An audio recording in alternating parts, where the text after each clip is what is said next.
Hello दोस्तों, कहानी संग्रह चैनल में आपका स्वागत है। आज की कहानी है पंचतंत्र की कहानी, जैसे को तैसा। एक बार की बात है, सीतापुरी गांव में जीर्णधन नाम का एक बनिया रहता था। उसका काम कुछ अच्छा नहीं चल रहा था, इसलिए उसने धन कमाने के लिए विदेश जाने का फैसला किया। उसके पास कुछ ज़्यादा पैसे या कोई कीमती वस्तु नहीं थी, सिर्फ उसके पास एक लोहे की तराजू थी।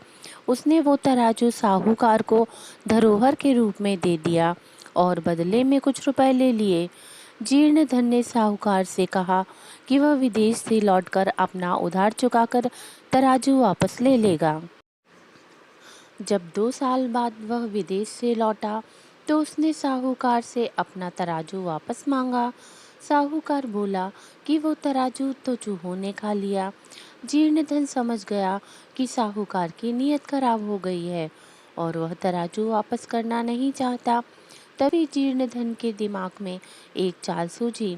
उसने साहूकार से कहा कि कोई बात नहीं, अगर तराजू चूहों ने खा लिया है तो इसमें तुम्हारी कोई गलती नहीं है, सारी गलती उन चूहों की है।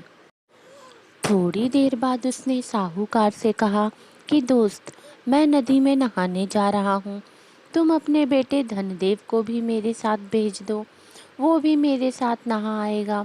साहूकार जीर्णधन के व्यवहार से बहुत खुश था, इसलिए उसने जीर्णधन को सज्जन पुरुष जानकर अपने बेटे को उसके साथ नहाने के लिए नदी पर भेज दिया।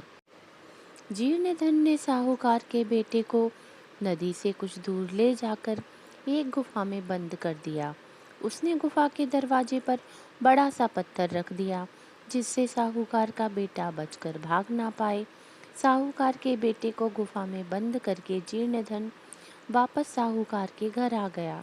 उसे अकेला देखकर साहूकार ने पूछा कि मेरा बेटा कहाँ है। जीर्णधन बोला कि माफ़ करना दोस्त, तुम्हारे बेटे को चील उठाकर ले गई है। साहूकार हैरान रह गया और बोला कि ये कैसे हो सकता है, चील इतने बड़े बच्चे को कैसे उठा ले जा सकती है। जीर्णधन बोला, जैसे चूहे लोहे के तराजू को खा सकते हैं, वैसे ही चील भी बच्चे को उठाकर ले जा सकती है। अगर बच्चा चाहिए तो तराजू लौटा दो। जब अपने ऊपर मुसीबत आई तब साहूकार को अक्ल आई। उसने जीर्णधन का तराजू वापस कर दिया और जीर्णधन ने साहूकार के बेटे को आज़ाद कर दिया।